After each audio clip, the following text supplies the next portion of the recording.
Hi everyone, I want to talk to you about writing your narrative structure for your creative nonfiction.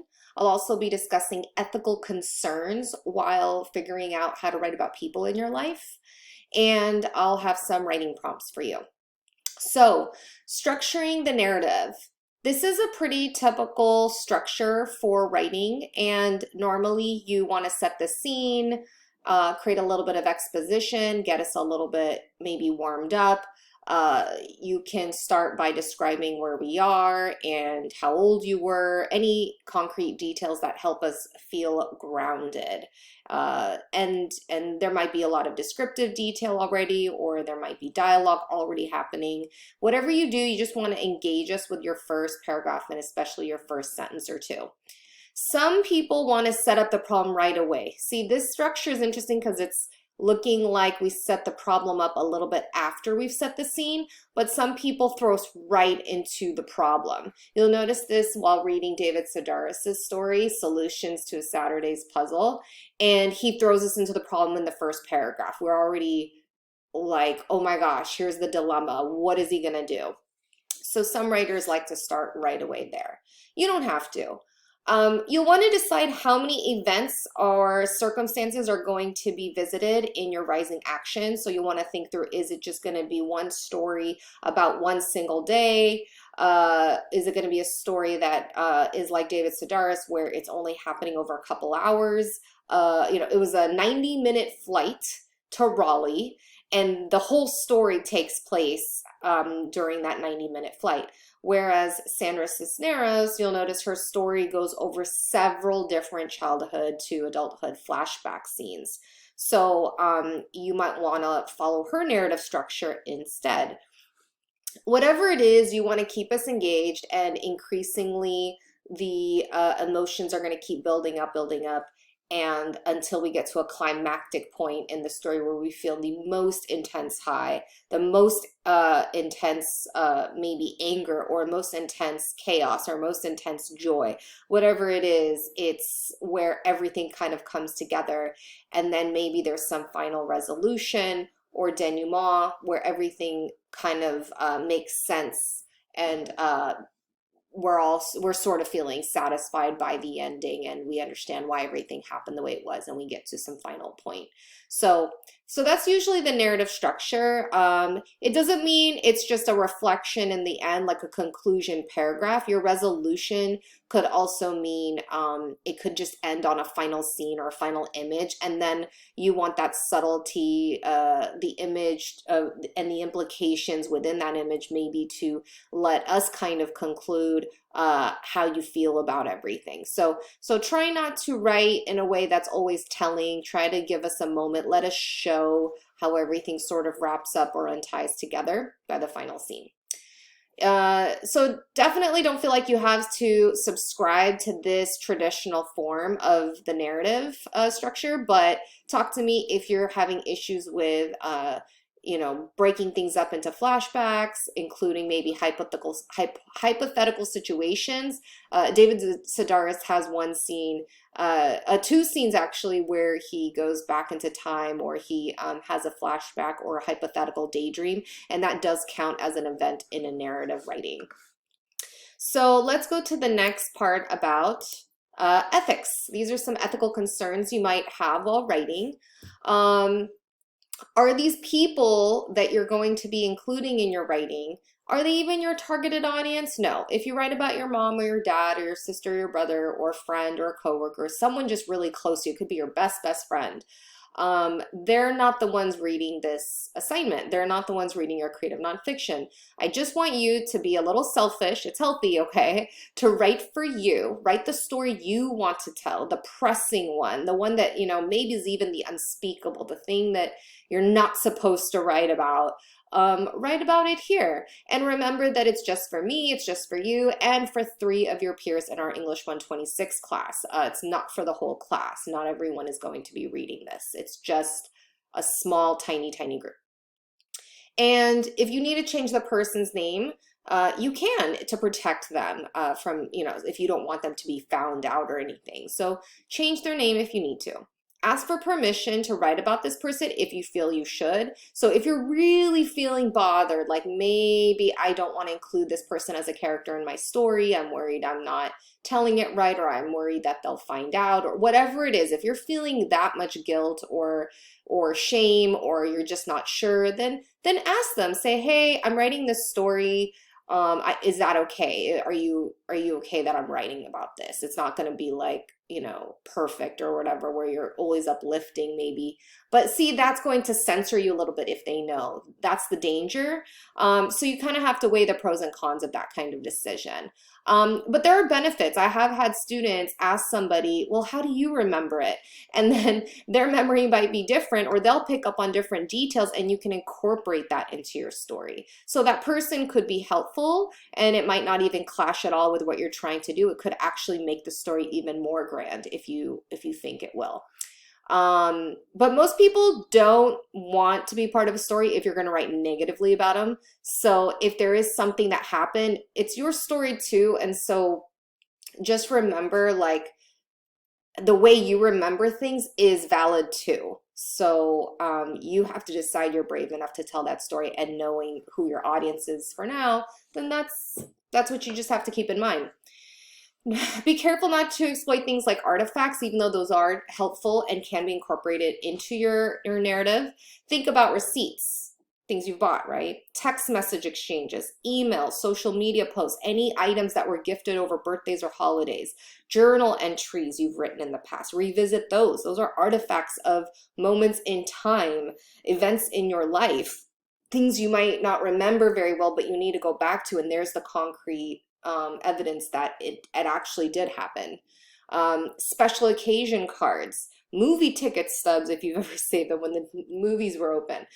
So get creative, think about artifacts that you've gathered and how they might also help you tell your story better, because I have had students incorporate these things. But again, be mindful of how you bring in those items, and if you're worried about it, let me know. Please do not write about me or anyone in the class. We want to keep it out. Anything that's happened to you up until this point in your life, you can write about. And don't, because we're your audience. We don't want to be in your story per se. So more on ethical concerns. Don't throw anyone under the bus in your story. Don't do it to prove just some point. Don't do it for pride. Don't do it for revenge. Don't do it to exploit someone else. We want to tell the larger truth. We want to know how it happened in your views, but you want to tell your story with clarity and grace and passion.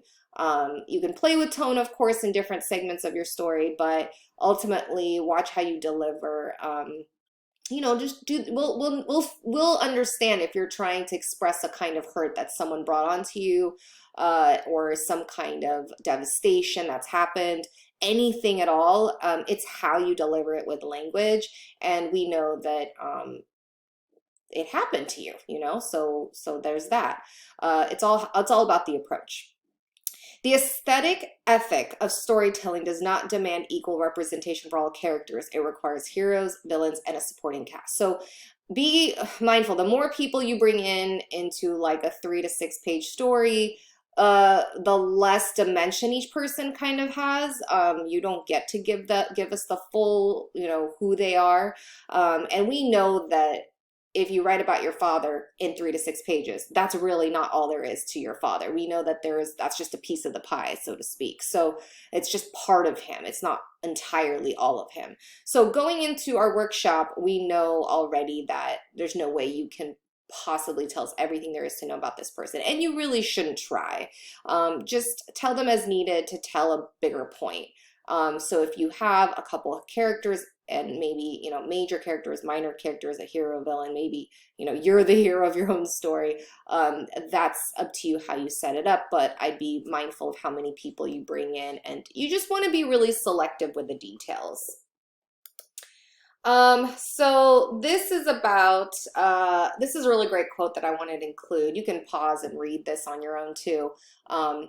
Yet other ethical questions arise, particularly when writers are delineating family relationships. I think all people dread if their family were found out that they're writing about them, they could be disowned, and it has happened. Words are just powerful, and if your stuff ever gets published out in the world, okay, then we're going to have to deal with that situation. But for now, we're an intro to creative writing class.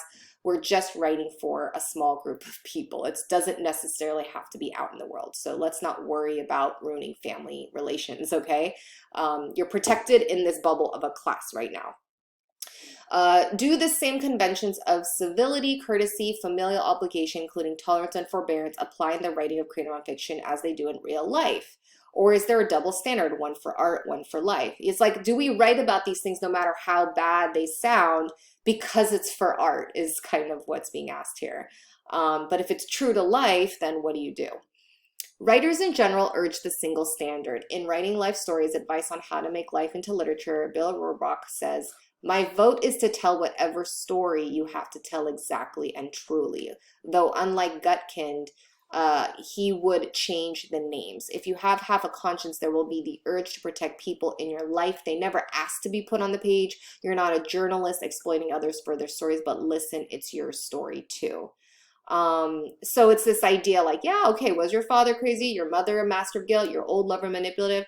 Okay, well, those are all valid and part of your story, but make sure if you go on and on about all the negative things about them, be mindful that there was probably other good stuff about them too. So as much as you might paint a terrible portrait of someone, what about the times they were generous or loving or really joyful and healthy? So make sure you don't just manipulate how someone is perceived on the page on purpose. You want to try to do the best you can to humanize them, I guess.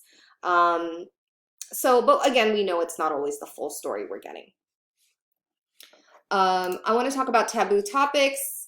So taboo topics might be things like religion, politics, the body, addiction, mental health, physical health, socioeconomic status, race, gender norms, sexual orientation, and it goes on and on and on.